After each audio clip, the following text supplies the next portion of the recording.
Alô, alô, que história maravilhosa você vai viver comigo a partir de agora. História linda, linda, escrita pelo Ulisses, que depois acabou até ganhando um outro nome, tá? Ele começa com Ulisses e depois ele vai ganhar um outro nome aqui durante a nossa história. Não perca, a história é belíssima, do Ulisses, filho da senhora Joaquina Dirce, mas vai aparecer mais gente na vida dele. Linda história, imperdível, não perca por nada. Antes de eu começar essa história, eu queria agradecer do fundo do coração o Aparecido Cervantes Pérez. O Aparecido Cervantes Pérez, muito obrigado. Você não sabe a festa que o pessoal fez com o seu Pix quando chegou aqui. A nossa equipe, a Mariana, o nosso querido Careca, a mulher do Careca, a Maria Alice tá grávida. 9ª semana, né? 9ª semana, tá começando a gravidez. A gente tá curtindo demais aqui, obrigado pela ajuda. A equipe inteira comemorou. Meu querido Aparecido Cervantes, em nome do Diógenes, que tá de férias, né? Tá curtindo férias. O Jonathan tá no lugar, mais a Joana Dark e todo mundo que integra aqui a nossa equipe, agradecendo demais o carinho de vocês. Muito obrigado, viu?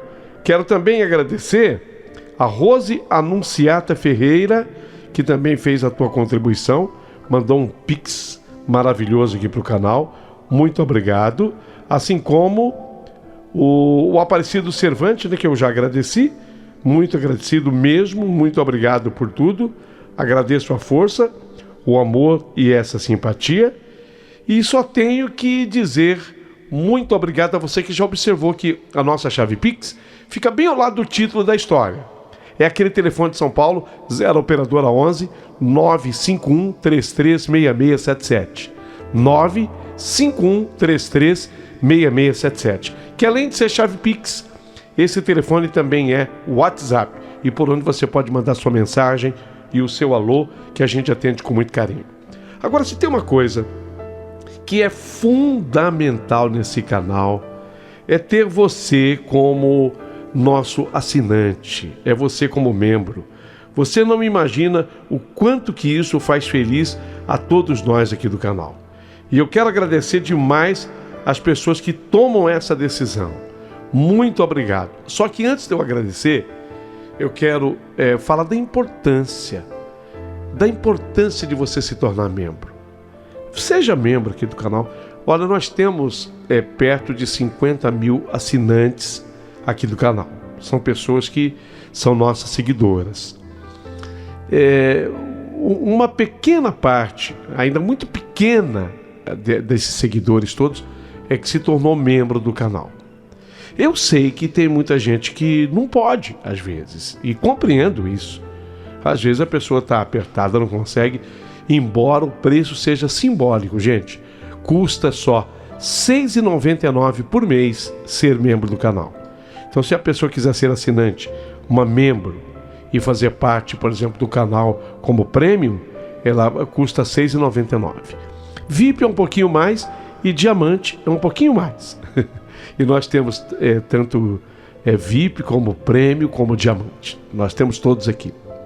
Então você paga R$ 6,99 por mês, mas ainda assim, apesar de ser um preço simbólico, eu sei que tem muita gente que não pode. Mas quem puder, sabe, quem puder, se não te faz falta, entra, seja membro. Sabe por quê? Você desiste quando você quiser. Você para quando você quiser. Qualquer contrariedade que você tiver, você fala, não quero mais ser membro, aí você deixa de ser. Mas seja nosso membro, seja nosso membro, entra aqui para o canal, vai ser uma honra muito grande ter você, e isso vai dar uma força extrema para o canal. Quem fez isso foi a Maria Patrícia Poloni. Maria Patrícia Poloni, ela não era assinante, virou faz 2 dias. Muito obrigado, Maria Patrícia Poloni. A Maria Salete Chás já era assinante e voltou a ser faz 3 dias. VIP, hein, Maria Salete? Muito obrigado. Maria Patrícia Poloni, muito obrigado. Lucivânia Evangelista, já era assinante e voltou a ser. Lucivânia, meu amor, obrigado. A Denise Cardoso não era e virou nossa assinante. Denise, que camaradagem a sua, que bondade a sua. Muito obrigado, viu, Denise? A Mariana Aio voltou a ser assinante. Há 4 dias ela é prêmio auditório. Alô, Mariana Aio. Elias Rocha, meu amigo, virou assinante há 5 dias e depois mandou até uma mensagem dizendo que é uma honra para ele ser nosso assinante. Honra, Elias, é para nós. Ô, Elias, eu estou vendo pela foto aqui. Não sei, eu acho que não estou enganado, não. Você é músico, né? Você é músico, Elias. Depois me conta. Eu estou vendo você segurando aqui um instrumento na foto. A foto é pequenininha, mas eu estou vendo que você tocando uma guitarra. Depois me diga se você é músico. Tá bom, Elias Rocha? A Maria Madalena virou assinante faz 8 dias. Obrigado, Maria Madalena. E a Luzinete Ferreira, que voltou a ser assinante há 9 dias e é prêmio. Muito obrigado, minha amiga. Então, gente, abaixo do vídeo, todas as instruções para que você seja membro aqui do nosso canal. Isso é muito importante. Se puder, seja membro do canal, tá bom? Dá uma força, o YouTube propala o canal, fala do canal, o YouTube gosta, eu gosto e a equipe comemora. Muito obrigado a vocês todos, tá? Bem, agora começa uma história que vai te impressionar pela surpresa do final. Uma história de vida exemplar. Olha, tem história que a gente diz assim, daria para fazer um filme. Daria. Essa história talvez fosse até um início, um núcleo muito forte de uma novela. Sabe aquele núcleo principal da novela? Seria um grande núcleo de uma novela. História linda que eu vou contar do Ulisses, que começou Ulisses e depois acabou tendo um outro nome. Vocês vão entender como tudo isso aconteceu. É uma história impressionante. Obrigado pelo carinho e prepare o seu coração para as coisas que eu vou contar, porque a história de Ulisses acabou de começar. Rádio Emoção, Paulinho Boa Pessoa. A verdade de cada um.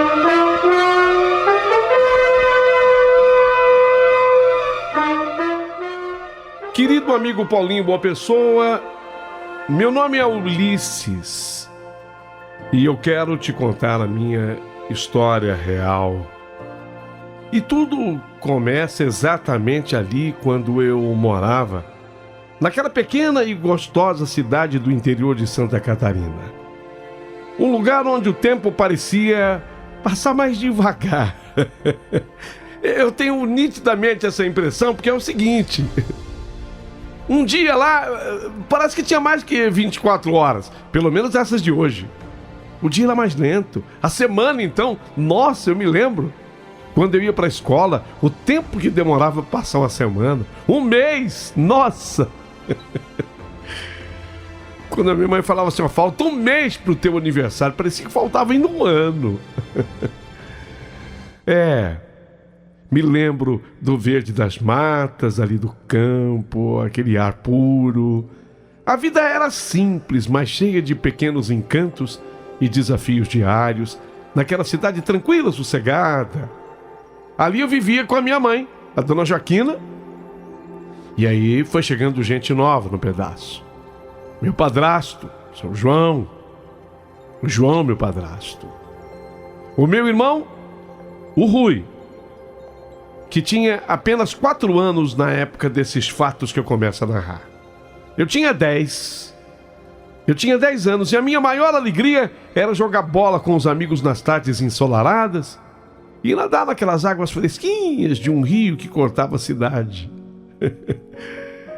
Tinha uma parte do riacho que a água dava na canela. Era o lugar preferido. A vida em casa, olha, não era fácil não, mas João, meu padrasto, o homem trabalhador, ele era durão, sabe? No trato, no lido com as pessoas, ele era assim de uma certa dureza. Mas tinha uma coisa, mãos calejadas, nunca deixava faltar absolutamente nada dentro de casa. A comida, a roupa simples, mas tinha os calçados. Esse homem, João, meu padrasto, Ele trabalhava arduamente na roça mesmo, pegava no cabo da enxada, cultivando a terra com um zelo que era quase admirável. Ele era muito amado pelos patrões. Ele era assim. Agora, no entanto, sua natureza bruta muitas vezes tornava o ambiente de casa um tanto quanto tenso e o ar denso. A lembrança de meu pai ainda estava viva em mim. Meu pai não tinha falecido há muito tempo, não. Apenas 3 anos antes. E a dor daquela perda ainda me acompanhava como uma sombra. Mamãe, ela sempre foi uma mulher forte e destemida. Ela lutou para cuidar de mim sozinha.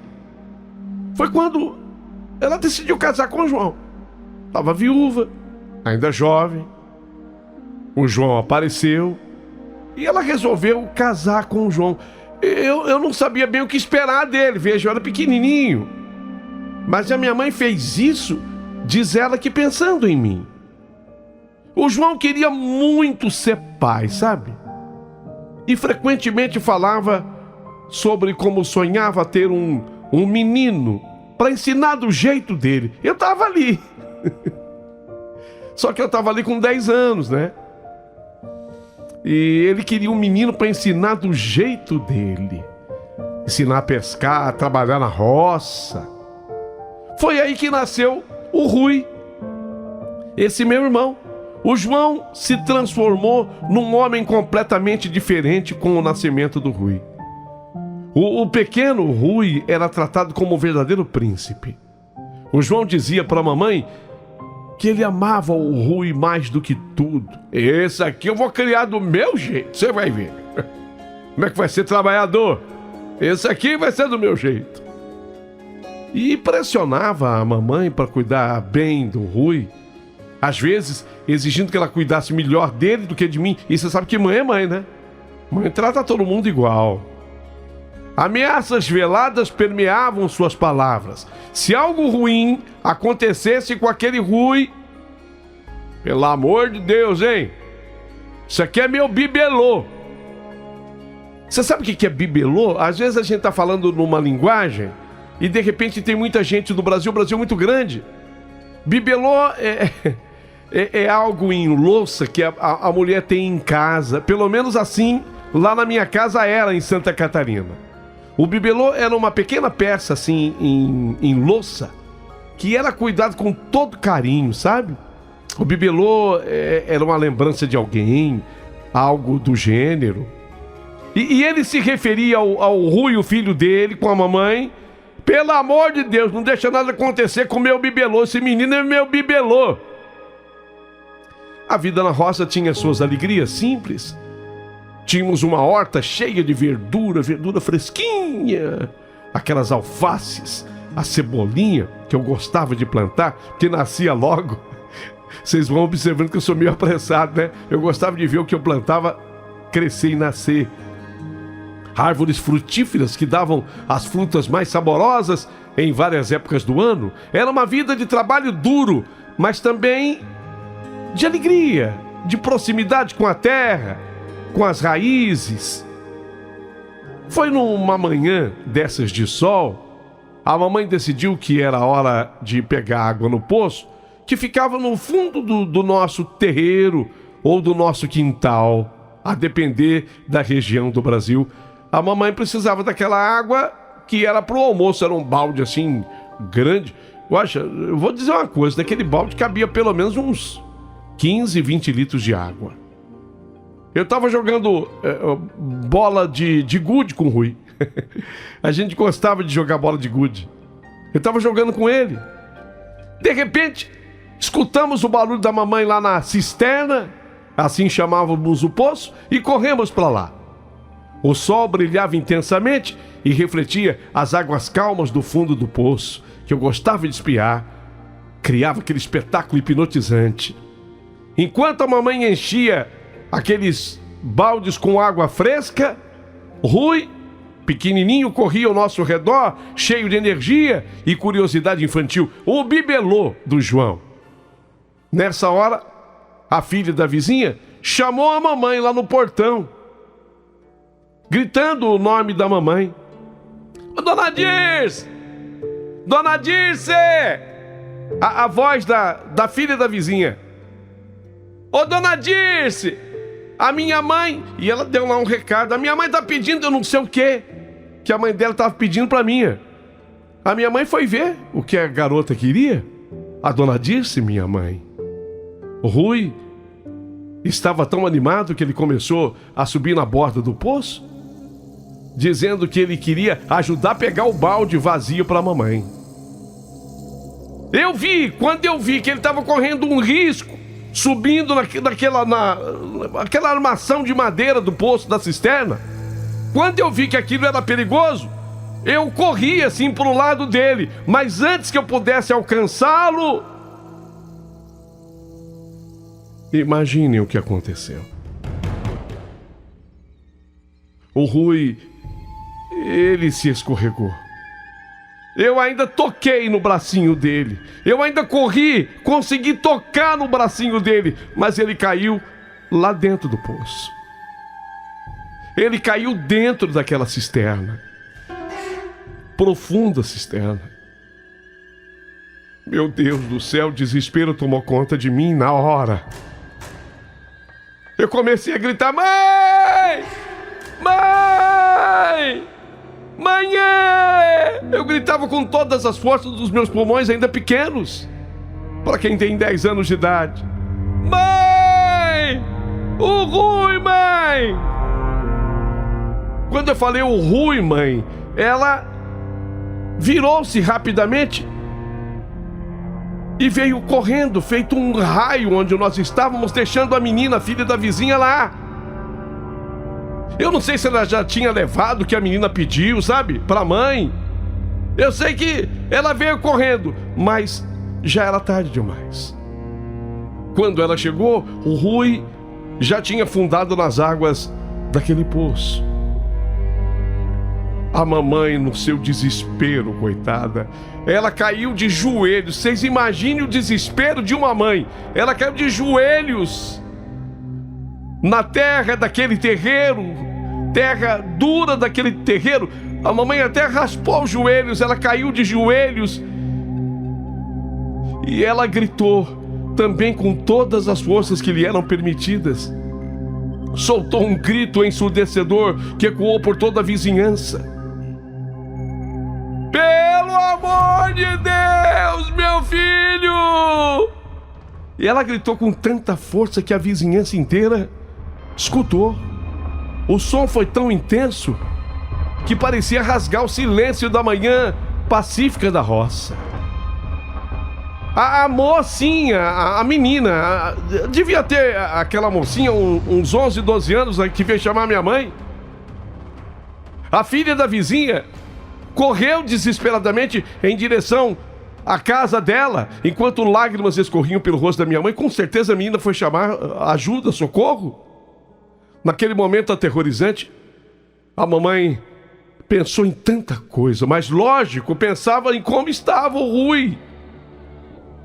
Chorando desesperada, mas foi impossível ela não se lembrar das ameaças que ela sofria do João, o seu novo companheiro. Que ela cuidasse com imenso zelo do bibelô dele, o bibelô era o Rui. Que ela cuidasse com imenso zelo do bibelô dele, o Rui. E obviamente que ele fazia ameaças. A mamãe amava o filho desesperadamente e queria salvá-lo a todo custo. Mas também não há como negar que havia essa temeridade. A expressão em seu rosto mudava rapidamente entre o desespero e o pavor ao imaginar o que poderia acontecer quando o João chegasse. Meu Deus do céu! Quando o João aparecesse naquele terreiro. Ela virou-se rapidamente e começou a correr em direção à nossa casa. Eu fui atrás dela sem hesitar. Meu coração batia acelerado enquanto eu tentava alcançá-la, sem saber o motivo de tanta correria por parte dela. A mamãe entrou em casa apressadamente, trancou a porta atrás de si. Eu bati na porta porque ela trancou a porta sem ver que eu estava atrás. Ô mãe! Ô mãe! Abre aí, mãe! Mãe, abre aí, mãe! O que você está fazendo, mãe? Abre a porta! O silêncio foi agonizante, até que eu ouvi um som vindo de dentro de casa. Algo pesado caindo no chão. Com medo do pior, eu olhei. O buraco próximo à porta, você sabe que porta da roça não é uma porta hermeticamente fechada. Ela tem sempre uma aberturazinha onde você põe o olho e consegue enxergar. Eu olhei por aquele buraco e vi algo horrendo. A mamãe estava pegando aqueles chumbinhos para matar ratos e estava tomando com água. Meu coração afundou quando eu percebi as intenções sombrias da mamãe.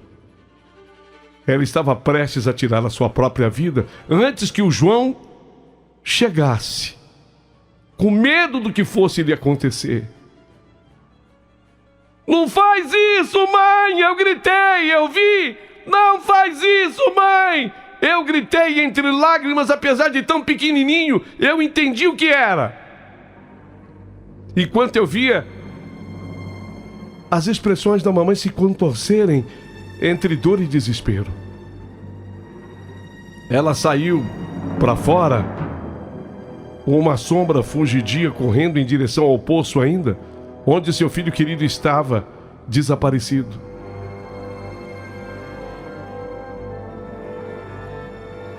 Mamãe, o que você vai fazer, mamãe? Eu berrava enquanto corria atrás dela agora, com a força que ainda me restava. Mamãe, o que você vai fazer? E a minha mãe se sentou na beira do poço, olhando fixamente para o nada, esperando que algo ocorresse, e com lágrimas nos olhos, ela me disse: Ulisses, a mãe vai morrer. Sua voz estava já fraca, como se cada palavra fosse uma luta e de uma dor insuportável para o coração dela. Mas se eu morrer, eu quero que você me jogue aqui junto com seu irmão. Aquelas palavras cortaram meu coração, como uma faca afiada. A única coisa que eu consegui falar para ela foi: não, mamãe. Não, mamãe, você não vai morrer, você não pode fazer isso. Eu implorei, enquanto eu sentia o desespero crescer dentro de mim. Mas ela prosseguiu: depois disso, você tem que arrumar suas coisas, colocar tudo numa bolsa e fugir. Fugir daqui. Não esteja mais aqui. Quando o João voltar.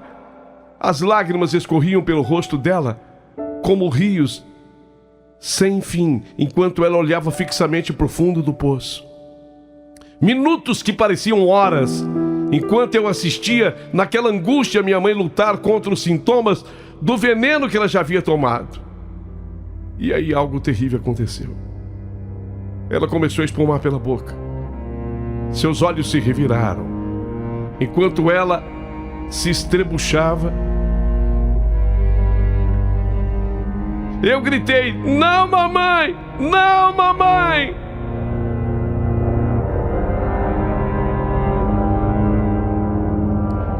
Enquanto a vida dela se acabava, feito uma ampulheta que vai vazando areia, em um último suspiro angustiante, a mamãe caiu dentro do poço onde o Rui estava. Ela caiu dentro do poço. Um destino trágico, tanto para a mamãe quanto pro Rui. Meu grito agora ecoou pela roça vazia: não, mamãe!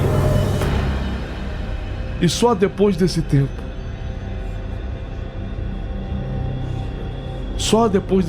foram que os primeiros vizinhos começaram a chegar, porque nós morávamos longe, um da casa do outro. morávamos distantes. O silêncio depois daquele grito foi ensurdecedor. Apenas o som do vento soprando através das árvores parecia responder à tragédia insuportável diante dos meus olhos inocentes. Saí correndo em direção à minha casa com o coração disparado e tremendo e em prantos. E comecei a fazer o que minha mãe pediu: juntar minhas coisas para fugir da ira do meu padrasto, o João. A tensão dentro de casa era insuportável. A imagem do meu irmão Rui, ainda pequeno, fazia meu peito apertar. O pensamento em mamãe caindo naquele poço era uma dor que eu não conseguia suportar. Enquanto eu arrumava a malinha, eu peguei um cobertor que sempre me trazia conforto e algumas roupas que minha mãe havia colhido do varal. Era tudo que eu tinha. Quando finalmente terminei de organizar meus poucos pertences, vi que os vizinhos todos estavam na beira do poço. Um homem já sem camisa estava se agarrando à corrente do poço. Ele ia entrar para ver o que estava acontecendo. Eu parei naquela hora, entretido. Eu poderia ter ido embora. A minha malinha estava pronta com o que pedir a minha mãe. Eu parei naquela hora para ficar observando. De repente, vai que tiram, na minha cabecinha, vai que tiram meu irmão vivo e a minha mãe viva. Tudo era possível para minha cabeça de 10 anos. O homem entrou. Eu fiquei ainda à espreita, esperando. E na medida que eu fiquei esperando, eu escutei quando o João, meu padrasto, chegou feito alucinado. Alucinadamente ele pulou a cerca. Não passou nem pelo portão. Seu tom de voz cortava o ar como uma faca afiada.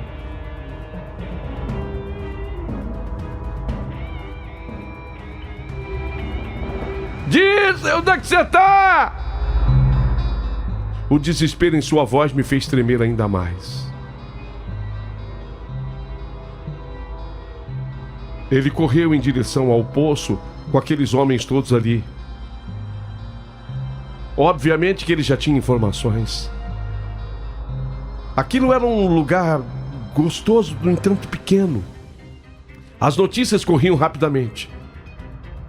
Foi quando o João me viu.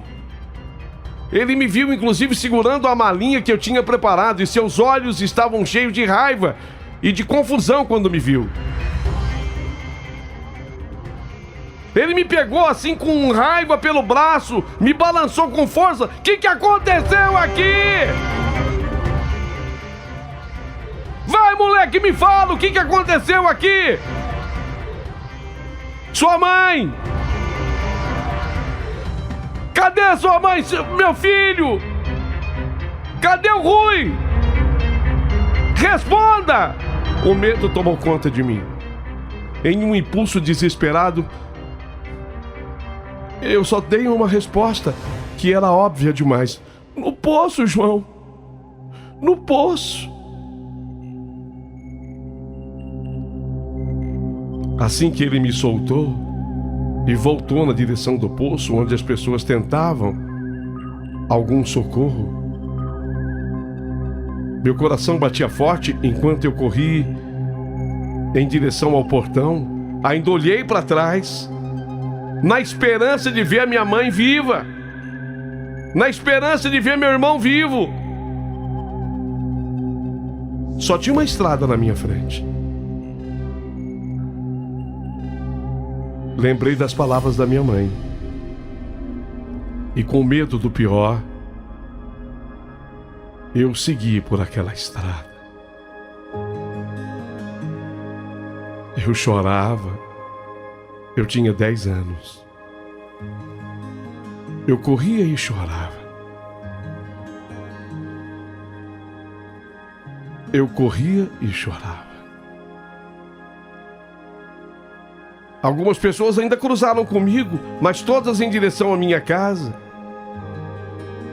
Mas o que acontecia na minha casa chamava tanta atenção que as pessoas estavam cegas para me verem. Eu não sabia para onde eu estava indo. Eu só queria ir. E cada vez mais longe ali de casa. Em nenhum momento eu vi ninguém tirar nem minha mãe e nem meu irmão.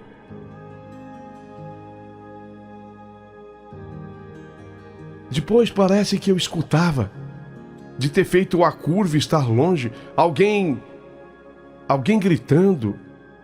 Mas não era o meu nome. Era o nome do meu irmão que eu escutava gritar. Rui! Rui!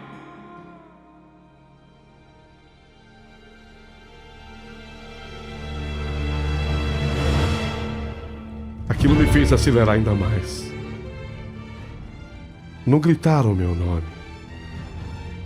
Chegando à estrada principal,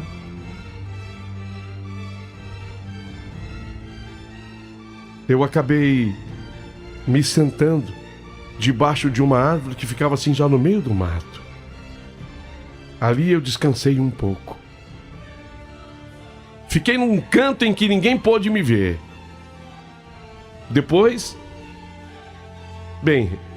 Depois eu saí para a estrada e a sorte sorriu para mim.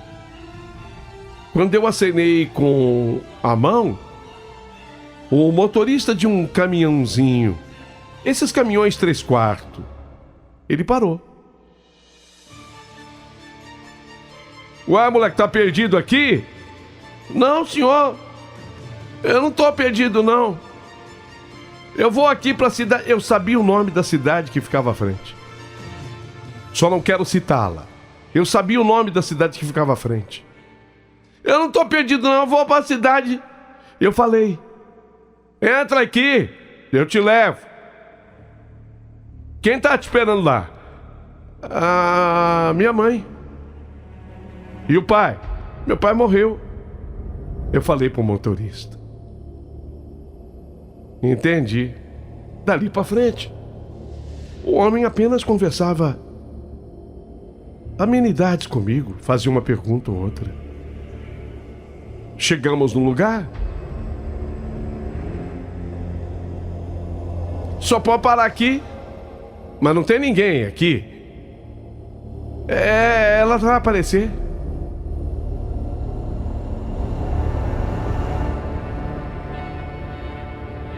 Se você está dizendo que ela vai aparecer, tudo bem. Desci do caminhãozinho, sem dinheiro, sem lugar para ficar. Comecei a pedir o que comer naqueles comércios locais.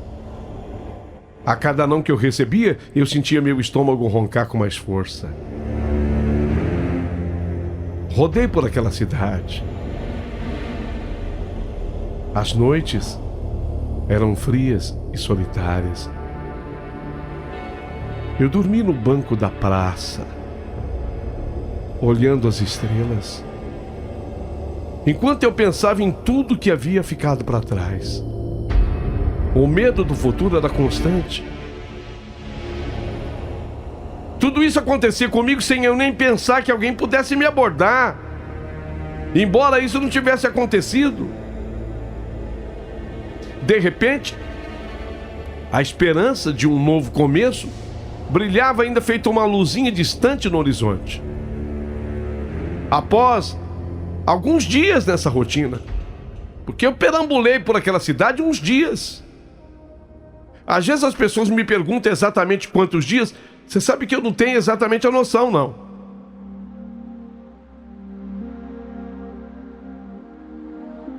As pessoas começaram a marcar o meu jeitinho, onde dava certo eu pedir alguma coisa para comer, eu voltava. Você esteve aqui, né? Você esteve aqui ontem, não foi? Foi. Eu tô pedindo para minha mãe, e eu lembrava de um irmão. Eu via que dava certo falar de um irmãozinho pequeno, que a essas alturas eu imaginava que eles não existissem mais. Nem minha mãe e nem o irmãozinho. Eu tô pedindo pra mim, pra minha mãe e pro meu irmãozinho. Ele é pequeno, ele tem 4 anos. O nome dele é Rui. Eu comecei a pedir emprego. Mas quem é que ia dar emprego pro menino de 10 anos? Mas teve um mercadinho. Mas você quer trabalhar mesmo? Me perguntou o dono daquele mercadinho. Eu trabalho. Então, ó, não é trabalho. Você vai fazer algumas entreguinhas aqui pra mim. Mas aí vai depender do pessoal te dar algum dinheirinho, tá? Não é trabalho, não. O dono daquele mercadinho era um homem gentil, sábio, decente. Esse homem, ele tinha um nome diferente e eu explico por quê. Klaus. Alemão. O que é muito comum de acontecer naquela região do país. Eu tô falando de Santa Catarina. Ele tinha ainda fala engraçada, com algum sotaque. Às vezes ele queria falar do masculino e falava feminino. O seu sacola tá pesado? Eu ria. Não, seu Klaus, tá bom assim. E eu comecei a fazer entregas para ele.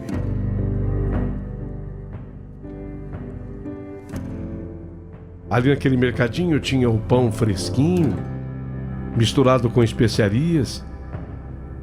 Ele percebeu que eu precisava comer. Então ele me oferecia pão pela manhã, me oferecia o almoço. Mas onde está tua mãe? Ela mora na roça. Eu tenho que andar. E todo final de tarde era a mesma coisa. Quando eu terminava o meu trabalho, eu falava tchau pro seu Klaus e eu saía, como se eu fosse para minha casa imaginária, a casa da minha mãe e a casa do meu irmão. E tem alguma coisa para comer em casa? Não tem não, seu Klaus. O duro era quando ele me dava coisas para fazer. Eu não tinha o que fazer com aquilo. Tipo pacote de arroz. O que eu ia fazer com aquilo? Às vezes eu passava assim em alguma casa e eu deixava aquele pacote de arroz na entrada da casa. As pessoas acho que encontravam aquilo e imaginavam que fosse um anjo fazendo aquele trabalho. Eu gostava de levar as coisas prontas. As coisas prontas como uma linguiça. Quando era linguiça eu dava um jeito de fazer dela o meu jantar. Aí eu voltava no outro dia cedinho, porque eu dormia. Eu dormia sempre num cantinho especial que agora eu havia arranjado, onde ninguém podia me ver, porque ficava uma casinha mais abandonada e no meio do mato. Ficava com medo. Eu tinha medo, mas ainda bem que eu rezava pedindo a Deus que me mandasse logo o sono, e o sono vinha. Aí no outro dia cedinho eu tava lá. Quando eu chegava cedinho eu já começava a limpar o mercadinho, que era o primeiro serviço que ele me dava. E aquilo começou, sabe, a me dar uma sensação de pertencimento a alguém. Ela ali com o seu Klaus. Com o passar dos dias, seu Klaus, ele foi percebendo a minha situação. Um menino de 10 anos consegue mentir por um certo tempo. E depois você vai tendo as suas próprias contradições. Onde mora a sua mãe? Ele, na verdade, ele não falava sua mãe. Ele falava seu mãe. Onde mora seu mãe? E sua pai? Eu explicava para ele, mas depois eu esquecia exatamente o que eu falava. E aí ele acabou desconfiando que eu estava mentindo. Quer dizer, mentindo num bom sentido. Você não tem casa? Até o dia que eu confessei para ele: Seu Klaus, eu vou falar a verdade pro senhor. A minha mãe morreu. E o meu irmão morreu também. E eu tenho meu padrasto, mas ele é muito ruim. E eu fugi de casa. Ah! Ué. E por que a menina não falou logo? O padrasto é ruim? Ele é ruim.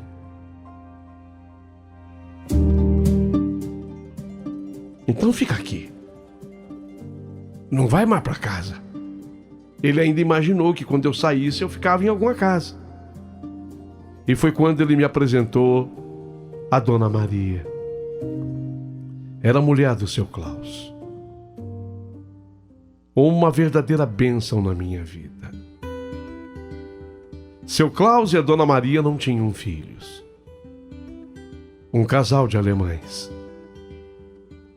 Ela me acolheu com um coração imenso. Foi ali que eu conheci os melhores doces alemães, bolos alemães. E eu comecei a fazer parte daquela família.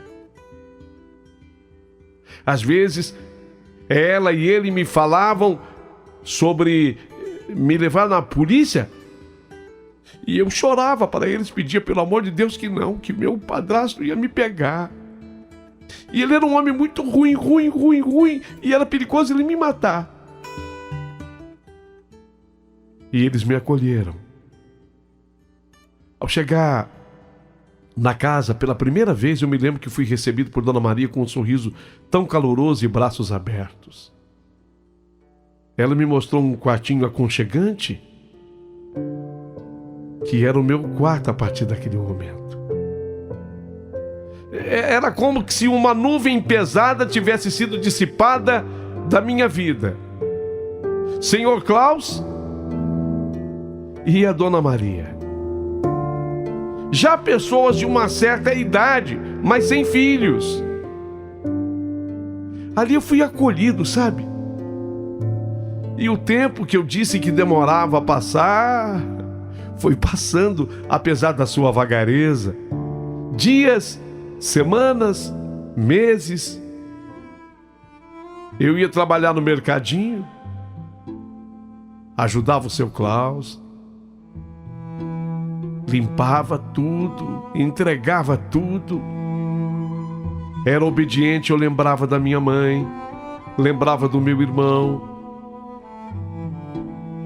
E ele se tornou não apenas o meu chefe, mas o seu Klaus foi se tornando uma figura paterna para mim. Suas lições eram valiosas, sempre acompanhadas por histórias sobre a juventude dele vivida na Alemanha. A Dona Maria também era de lá. Era incrível. Eles falavam português do jeito deles, mas dava para eu entender. Mas eles eram alemães. Com aqueles senhores, seu Klaus e a Dona Maria, aprendi muito sobre honestidade, sobre negócios, a importância de tratar as pessoas bem. Eu vi que mais ou menos um tempo de quase um ano que eu estava trabalhando com eles, eles falavam em alemão entre eles. O seu Klaus e a Dona Maria conversavam em alemão. Mas depois me explicaram. Vamos mudar. Nós vamos mudar. Eu entendi que eles iriam mudar e eu até temi que eles queriam mudar para me deixar ali. Não. A preocupação já era outra nessas alturas. Eles queriam mudar para me tirar de qualquer proximidade daquele padrasto do qual eu falava para eles. Eles não queriam mais, e aí eu entendi, eles não queriam mais me perder. E nós nos mudamos por uma cidade maior e bem distante dali. Me lembro quando chegou aquele caminhão-baú e a mudança todinha do seu Klaus com a Dona Maria foi encaixotada e colocada dentro daquele baú. E eu fui com eles. Como eles falavam no automóvel do seu Klaus e da Dona Maria. Eu não tinha exatamente a noção ainda, mas uma vida nova estava começando para mim. Uma vida nova da qual eu quero contar para vocês nos mínimos detalhes. E é exatamente por isso que eu terei a necessidade de contar essa minha história em alguns capítulos. Então, o primeiro capítulo termina exatamente aqui. Eu quero convidar você que me ouve aqui nesse canal para que não perca, no próximo capítulo, os detalhes da minha nova vida com Dona Maria e seu Klaus. O casal de alemães que me acolheu, que me adotou, que me recebeu depois da maior tragédia vida na minha vida.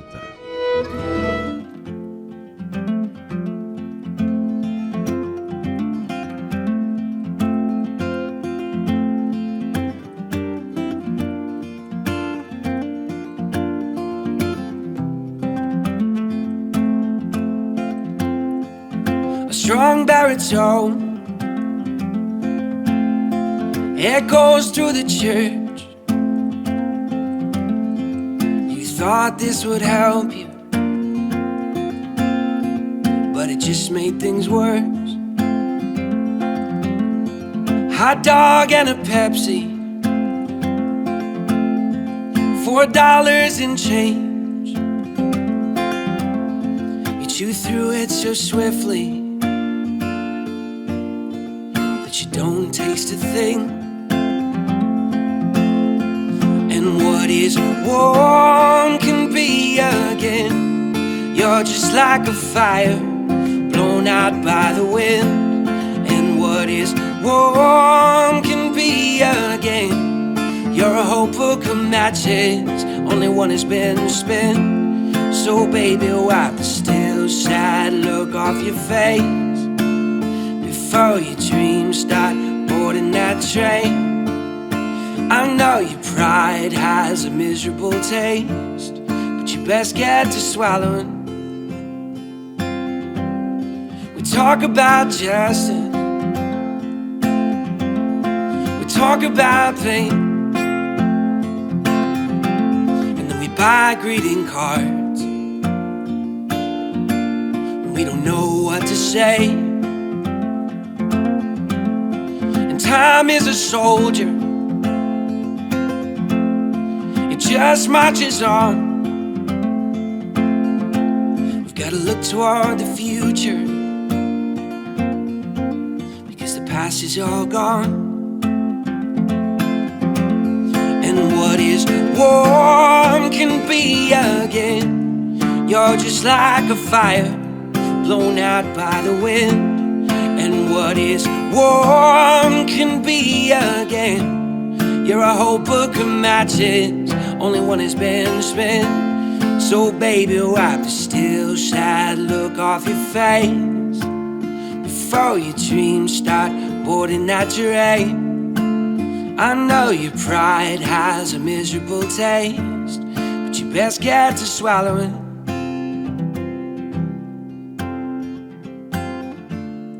You gotta wrestle with your best self.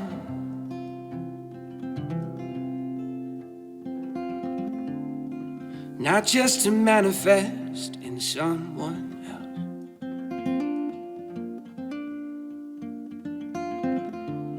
We might find a heaven in this dark hell.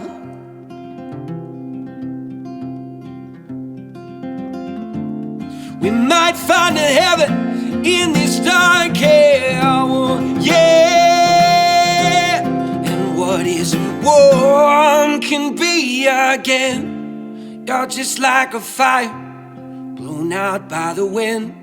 And what is warm can be again. You're a whole book of matches, only one has been spent. So baby, wipe the still sad look off your face before your dreams start boarding that train. I know your pride has a miserable taste, but you best get to swallowing